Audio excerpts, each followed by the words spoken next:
Welcome back to FitBiz Journey Podcast. This episode is going to be one of my favorites and Parito's favorites because today is New Year's Eve, which means goal settings. I love goal you know what? We should have got the glasses and everything for New Year's celebration. Anyways, there'll be fireworks. So welcome back, guys. Today, what we're going to do is not only going to show you how to set goals, but we're going to show you how to accomplish them. And just right about the bat, I want to apologize that we only have one camera that we're looking into because our amazing videographers have the day off since it's New Year's Eve and, all the travel season and everything. So if you're listening right now on our audio, then there's no reason to go over to YouTube and watch it since the quality is not as great. Besides just watching me and Parito sitting in our underwear while we're recording this goal setting, for you. But I mean, just kidding. Or not. Now they have to go over and watch it, I guess. So if you want to find out if we do sit in or not, then go to YouTube or IGTV or Facebook. But other than that, just tune in and listen and make sure you have a notebook because they're going to show you a few things that are actually very important on how to set goals for yourself, for your business, and for your employees.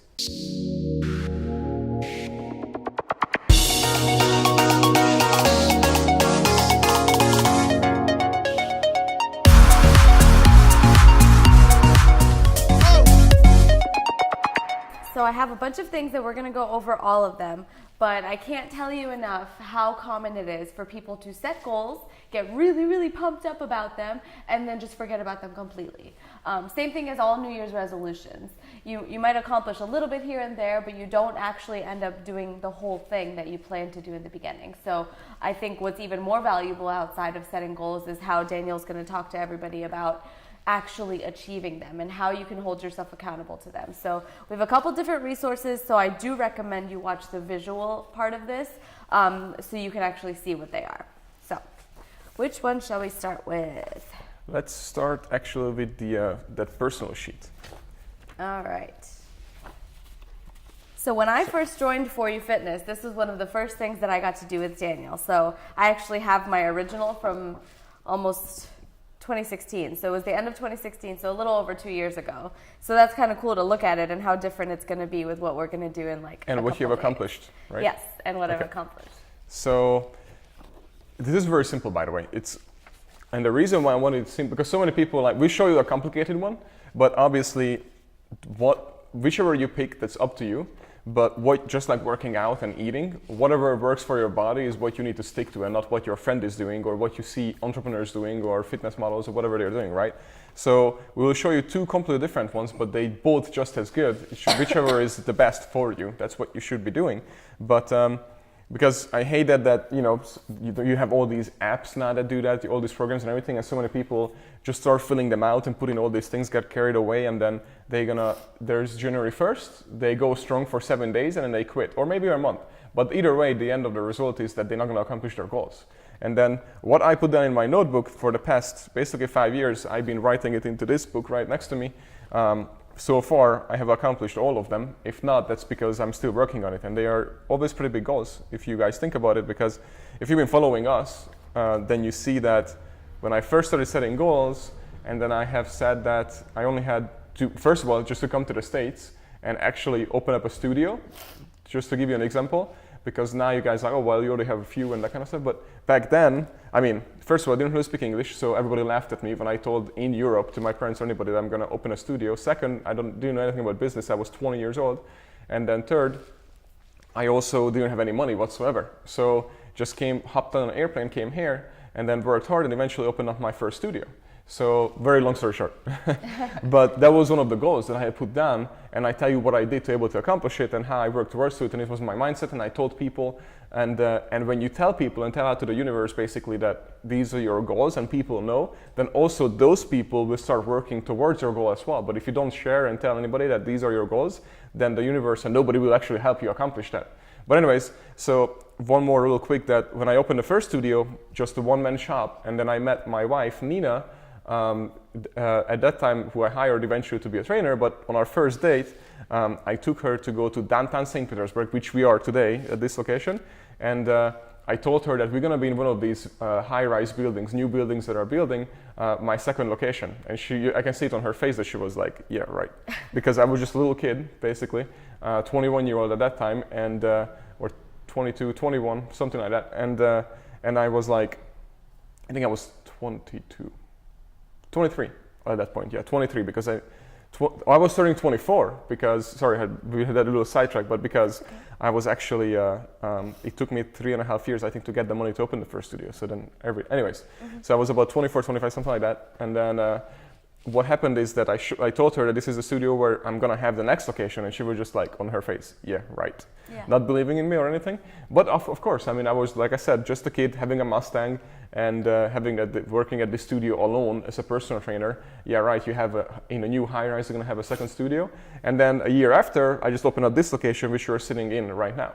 And then I did the same thing with the next 3 locations, and then everything that we did, the employees we have, and now we have around 30, and then also with Parita, with so many things that she didn't believe in either, even the phone calls, right? I mean, the thing is, guys, like what people don't realize is how important mindset is when it comes to goal setting. Daniel obviously has always had these big visions and these big dreams, and he 100% confidently believes in himself that he's going to accomplish them. And he does everything proper to try to make sure that they happen.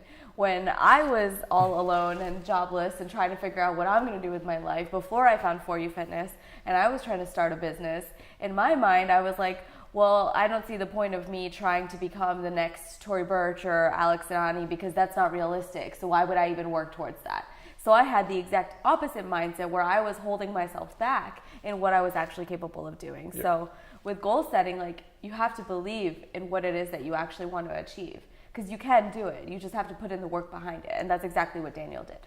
And guys, what she just said, so your parents, your friends, and everybody, so most of them, if you're lucky, they are not, but most of them, especially mine too, they first have to see before they believe, and not the other way around. So because what you need to do able to accomplish, you have to first believe to able to see.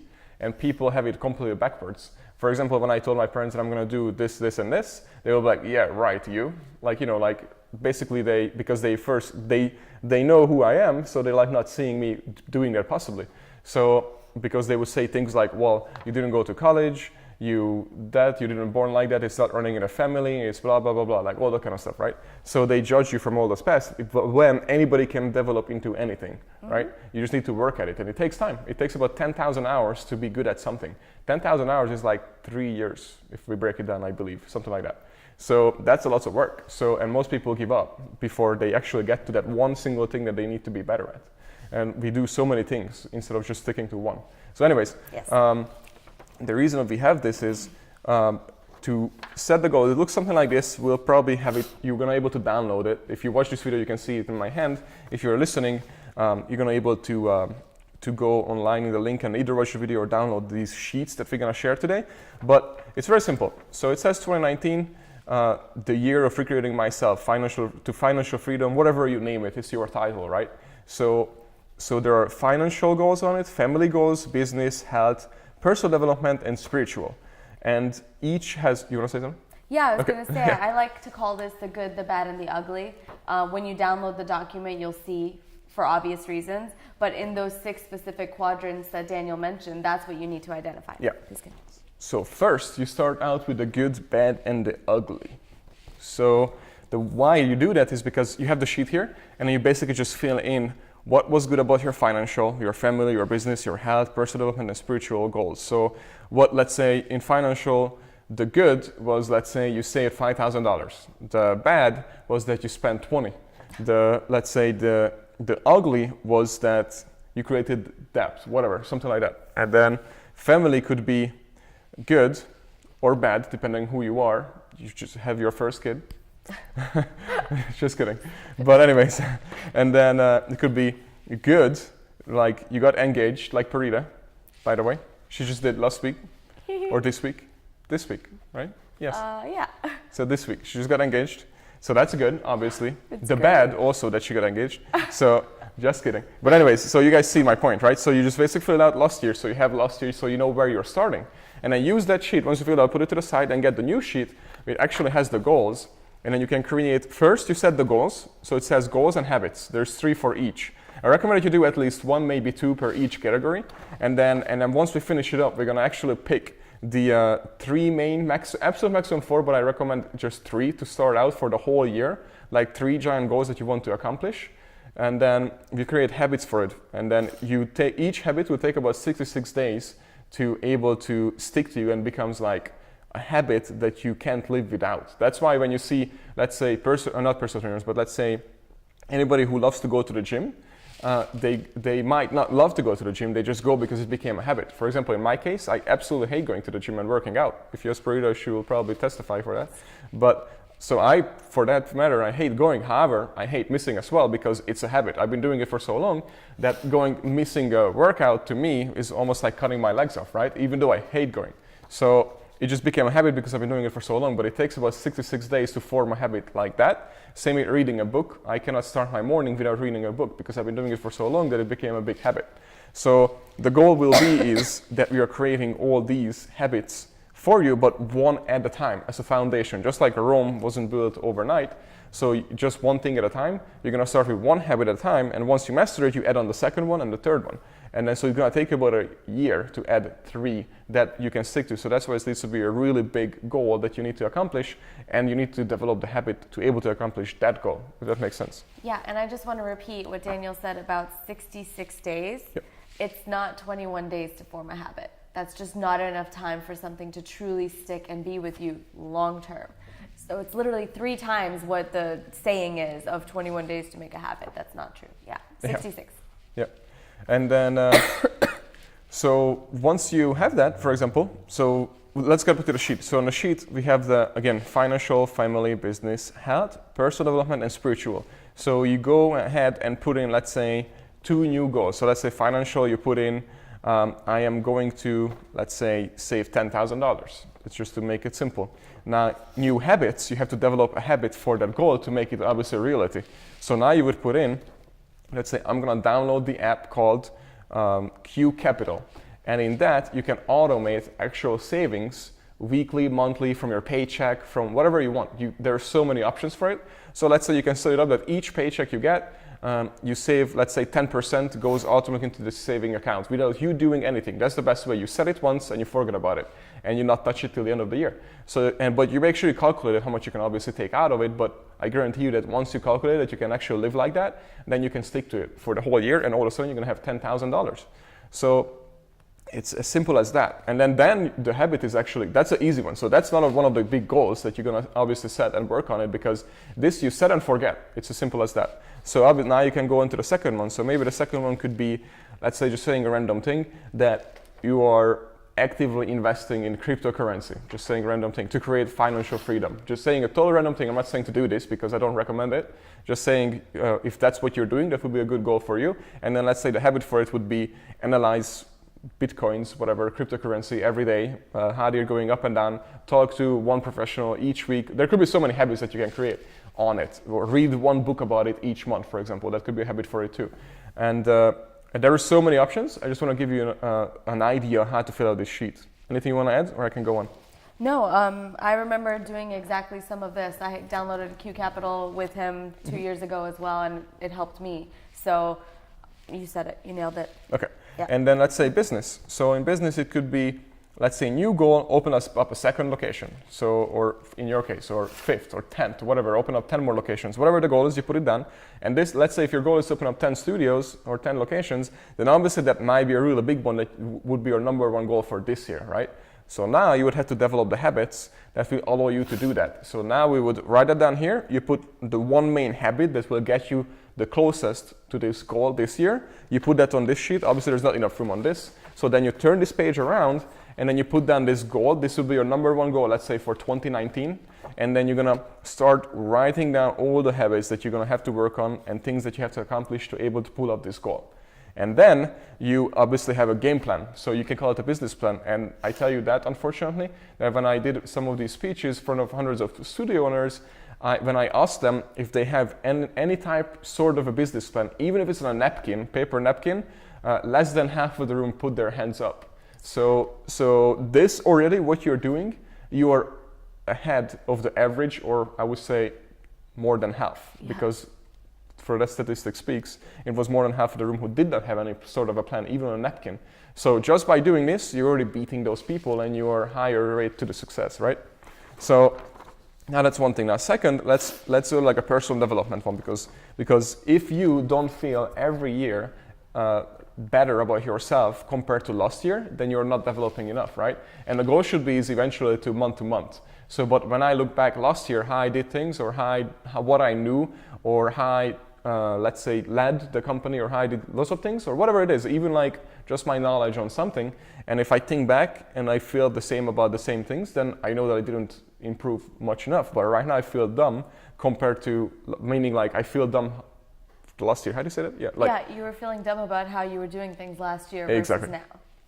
That's exactly right.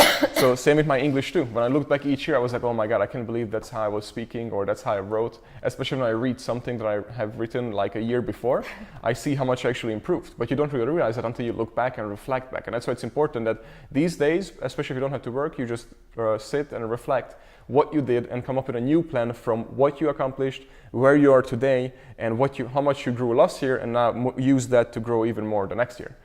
We call this self-auditing. Yep. And so personal development, so let's say you want to improve as a leader, or let's say you want the sales to be better, let's say you want to be better at employee development, whatever it is, you set that goal, right? That's the goal. So now the habit, number one habit could be, let's say number one habit, start reading every single day for 30 minutes, let's say at 6 a.m. in the morning, or if you're a night owl, at 10 p.m. before I go to bed, whatever the goal is, you put it down, but then you pick the books. And this will be also another goal. So this should be, let's say, number 2 goal compared to your, let's say, opening up 10 studios, because this is a huge goal to improve as a leader. And Mike Arce, who is the CEO of Lululemon, he have invested tons of money and tons of time into be a better leader. And he is an amazing leader today, but he didn't born to be an amazing leader. He actually worked on those skills.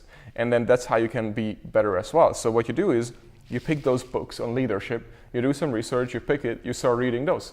Now, second habit could be to this, is go to take a leadership course, or get a mentor who is an amazing leader and get mentored by that leader. So there are so many options. All you have to do is put down all the habits that needs to be required. I recommend that you put a deadline on them each when you want to do it, and what it takes to do each day. And then what I recommend is to put it into like a notebook.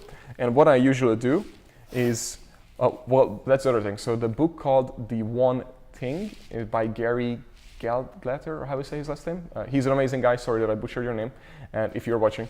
And then on top of that, that's an amazing book. It will actually show you how to focus one thing at a time to be able to accomplish the goal. And the best part is, so something like this, it's basically a list of things that leads to that main goal that you have set. So let's say opening up 10 studios, for example. Oh, by the way, I totally forgot this, but it's very important that these goals that you're setting is not just for 1 year. What you need to, and I just assume that everybody already does this, but I realize that it's basically only me or people who have already done this. But you need to really think with the end in mind. So that's number one. So what you want to accomplish in life, let's say in 100 years, in 500 years, and the reason why I'm saying so many years, because it's something that's basically unreachable for you, but when you set up your company to accomplish it and you're gone, the company goes on without you. So that's basically one of my goals. And then I can't accomplish it, but I can work towards to it. So it's something that will never end. So now that's my someday goal down the road, but I break that down to in 5 years, what can I do to get closer to the someday goal? And then now here comes the next year, 2019. So what can I do in a single year to get closer to my 5-year goals, which the 5-year goals eventually get closer to my down the road someday goal.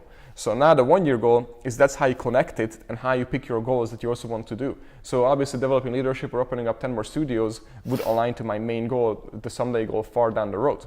So now I know that everything is connected and everything that I work in life is connected. And that's why even in fitness, it's so cool that you do this, because let's say if your goal is to, let's say, lose 60 pounds or get 6 packs, something like that, then obviously now you have a guide and you can use this as a compass in life, because now when friends call you up or people ask you to let's go out and party on Saturday night or Sunday night and let's have that pizza and margarita, whatever it is, then you just literally ask the question, is this going to get me closer or further away from my goal? And if the answer is further away from my goal, then you should make the decision not to do that thing, because again, you're working against your goals in the future. So you're just gonna go down more and more into this rabbit hole that you don't want to be.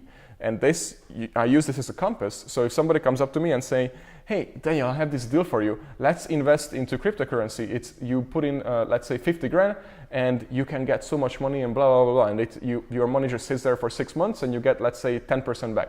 And I would say, nope, even though it sounds awesome. The reason why I would say no, because it would obviously have to concentrate on that, have to learn more about it, have to manage, have to talk, have to focus on it, and it does not align with my goal at all whatsoever, especially when we can use that money in the company and open up other studios or so many other things that we can develop. So I know where my focus needs to be and I'm laser focused on that goal instead of these sidetracks that come up to me, okay?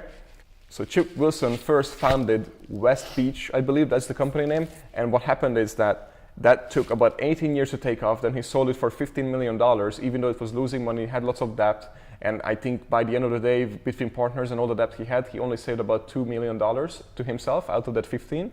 And he used basically that money to start Lululemon. But the point what I'm trying to say is that it didn't make money for a very long time. They took home, I believe, $30,000 to $50,000 a year max for a long, long time.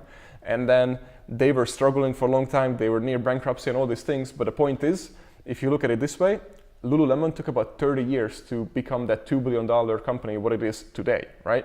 So nothing happens overnight. So just know that when you focus on one thing, it will pay off down the road, not today, not tomorrow. And that's why, so many people go into the stock market, because they see instant results. When you day trade, right? It's instant results. But it's not sustainable. It is, obviously you can, and there's so many people doing it. And if that's what you like, and a daily rush and everything, and you make money and it's daily, then yes, it's great. But if something that you want to build that will be there when you're not doing it and you're gone, then you have to laser focus on that one thing. And yes, it might take 7 years. The average, by the way, is 7 years until it literally takes off. And then after that, it's not going to be easier, but it's going to be easy because at least the money is there by then. But anyways, long story short, nothing happens overnight, and this is how you do it, and you need to connect it, and you need to focus on that one item at a time. So basically, you just breaking it down, your daily goals, to all the way to what can I do in 1 year, then break it down to, let's say, 6 months, in a quarter, in 1 month, in a week, in a day, and right now. And even what we're doing right now, today, is actually matching to my vision and down the road main goal, because right now we are helping you guys to be able to accomplish what you want to accomplish, because gym owners, personal trainers, I need you guys, and we need you guys to able to eliminate obesity and revolutionize the fitness industry in the future. So this, what we're doing even right now, is going into my big goal down the road. And that's why you need to have a vision board, whatever you need to able to vision the future, but you need to connect everything and work towards to it. So Parita, let's look at that OPSP. Okay. Which is from a book. My favorite book. Yes, Scaling Up. OPSP stands for One Page Strategic Plan. And it's broken down into 2 separate sections. One where you're able to actually look overarching like big goals, and then you could break it down by accountability and more. So do you want to take a stab at it?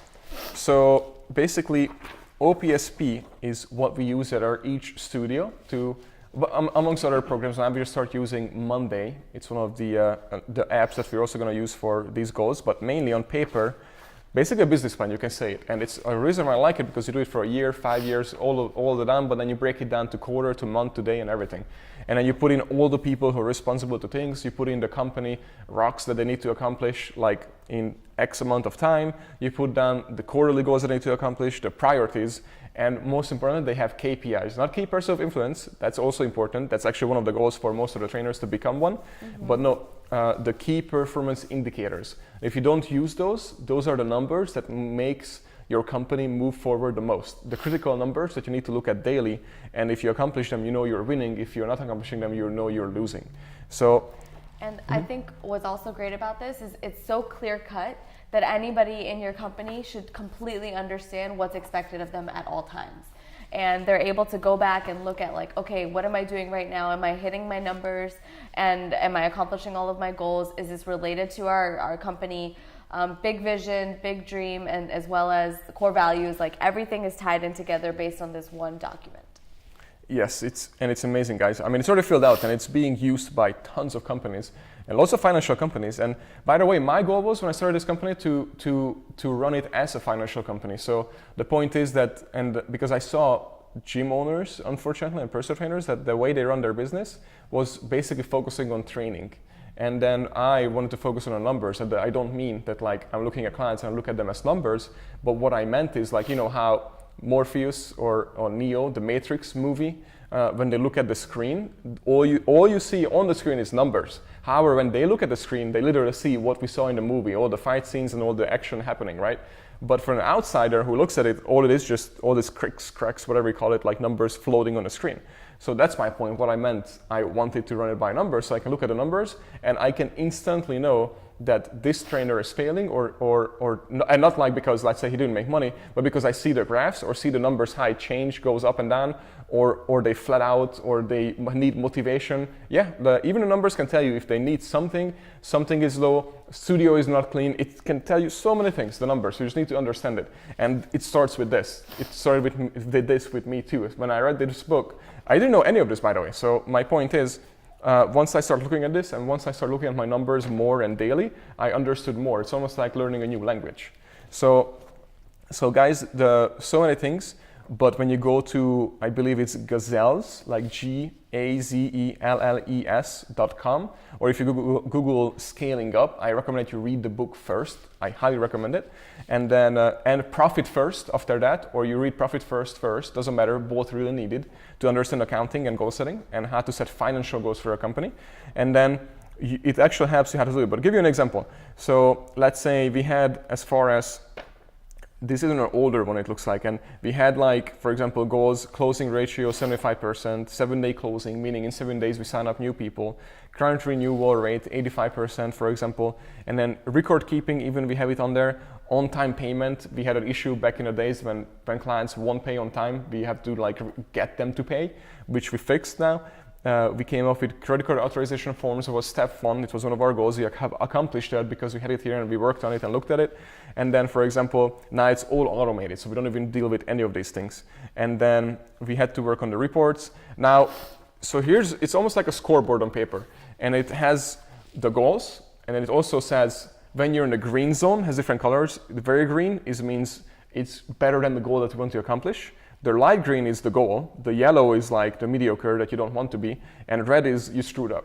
And then there's celebration, there's reward. So for example, if we accomplish our goals, we're gonna go, let's say, go to Europe, which was actually one of the goals but we didn't accomplish last year, so we didn't go to Europe. But we had a secondary goal and celebration, and we did that. For example, we rented out a whole island and we fought against each other as a big competition. We have a video, I can link it in, that you can see, but it was amazing team building. We had our own island to ourselves. We had jet skis, we had fights, we slept out, we grilled. It was so much fun. It was a really good team build. But we did it because we have accomplished a goal to be able to do that, right?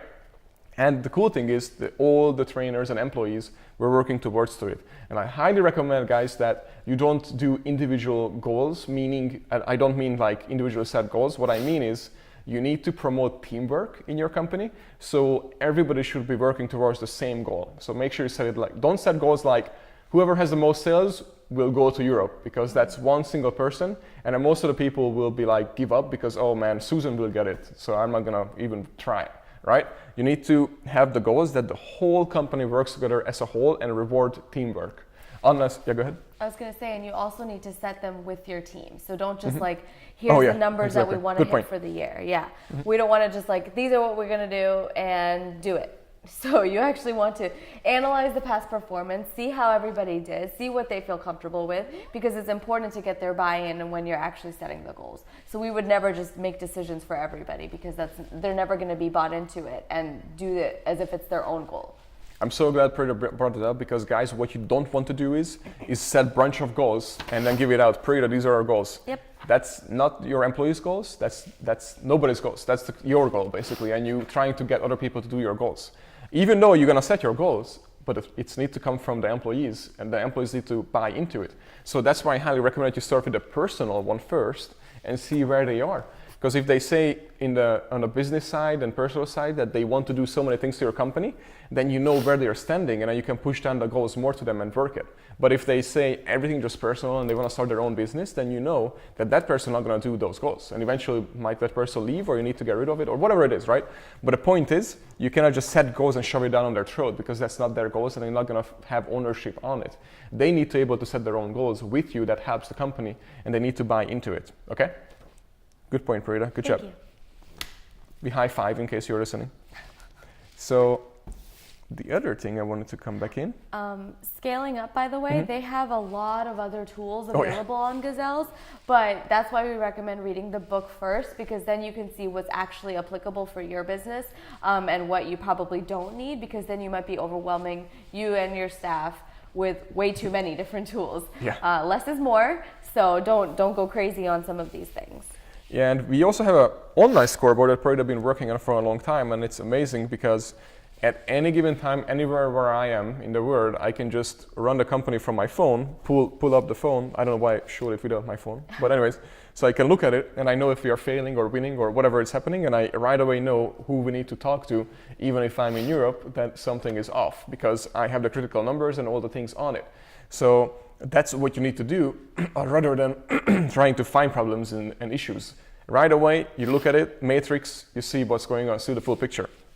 In 60 seconds, you know everything what you need to do and where your focus needs to be. That should be your goal, but it starts with this.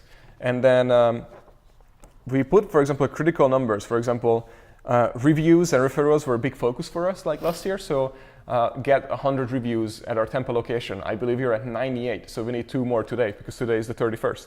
So we need to accomplish that. So, but do you guys see that? Even if we don't accomplish it, I will be very pissed, obviously, and everybody will be fired. I'm just kidding. But do you guys see how close we are? And obviously, we broke it down to weeks, to months, to days, and everything. And we are very close, and we're about to reach it. And then the other thing is referrals, how many we're getting per month, each trainer broken down. We set it for the studio, then we literally ask the trainers to buy in and how much they can take and going to take, and they are reaching. I'm going to do that goal. No, I'm going to do that goal. And then they fight it off, and whoever is doing it, great. You know what I mean? So. And when one person feels like, for this month, for example, it looks like I'm not going to be able to achieve my goal, they actually go to their teammate and say, hey, how are you looking at yours? Maybe you can help me make up the difference. And that's how we're encouraging teamwork, because it's not just one person's responsibility, but together they're working towards what their studio needs to grow, because that's how the company is going to grow. You can come up with any theme. It could be movies, it could be whatever it is, and create posters around the studio. Just make it fun, because then people like, and come up with a celebration if you accomplish it, and make it a big deal.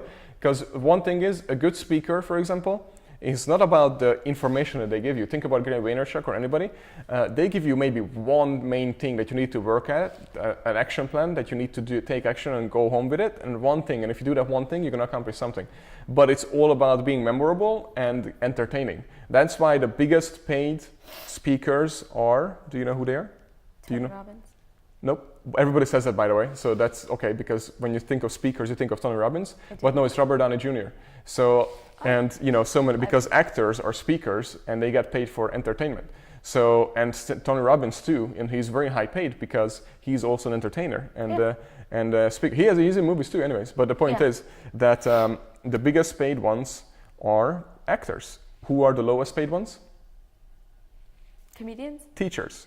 Oh, sad. So it's kind of effed up, right? If you think about it. That's so sad. The actors get paid hundreds of millions even for one movie deal, like Iron Man. Yeah. And the teachers get paid 30 to 40,000, right, when they start out. So it's pretty crazy. So anyways, it's not fair, but that's my point though. So entertaining. And by the way, if you guys think back, a good teacher, if you had a good teacher, it was memorable, so you remember her, and the class was fun. But if you had a teacher who was just saying, you need to learn this, you need to do this, and da-da-da-da-da, you hated it, I guarantee you, because I did too. Anyways, so guys, I mean, I love this so much, Britta loves this so much. We could go on for so long. I really hope that you're gonna go and download Gazelle's sheet. We're gonna add in this sheet, for example, so you can actually download it. And what I want you to do is this simple. Just pick 3 big goals that you want to accomplish in 2019 and develop habits for it. But start one habit at a time, because if you want to be one of those people who want the overnight success, that's not going to happen and you're going to fail. And the bad part is you're going to start where you were again, from square one. You don't want to do that. Just take it slow. take one thing at a time. It's way better than taking none. So take one item, one habit, just pick it, start working on it. If it's about developing your team, become a better leader, hire better, whatever it is, just take one thing that you're going to accomplish in 2019. And you just need to really work at it and just work at that one single thing until you become better. And I highly recommend to do that, and highly recommend, lastly, highly recommend you have a notebook or a phone, create reminders. Mine, every single day, I start my day writing down my goals that I'm going to accomplish that year, and futuristic goals too. So I have even down the road. I just want to make sure it's in my head so I'm connected. And then once you have accomplished that, then make sure that you are actually writing it down each morning, and then basically once you are reading it, it gets into your brain and you're working on it, and universe works for it too. And then, go ahead. Sorry, I was going to say that is how you make sure you achieve the goals. Yep. Remember we were saying at the beginning of the episode, everybody just forgets about them. That is how you make sure you don't forget about them. And then you write it down in the morning, and at night you read it as well. And then I also recommend that you write down a whole action plan of the main goal and your vision down the road inside your notebook too, which I also have, and then we're gonna have to wrap it up. But I have my notebook completely filled up with my goals, and they're all in here, and I write them down all the time. But this is like my bigger vision that I read at least once a week, but usually once a day. And then, all these things, it gets into your mindset, and you work towards it the more you know it, and you can speak it and everything. So I just really recommend to write it down and look at it every single day, and that's how you're gonna accomplish it. So guys, thank you very much for watching us today. We really, really appreciate it. I really hope you're gonna take action and accomplish your goals. You guys are awesome. Happy New Year. And please share this, please rate it, please reach out to us, email, comment, whatever you need. We love you guys.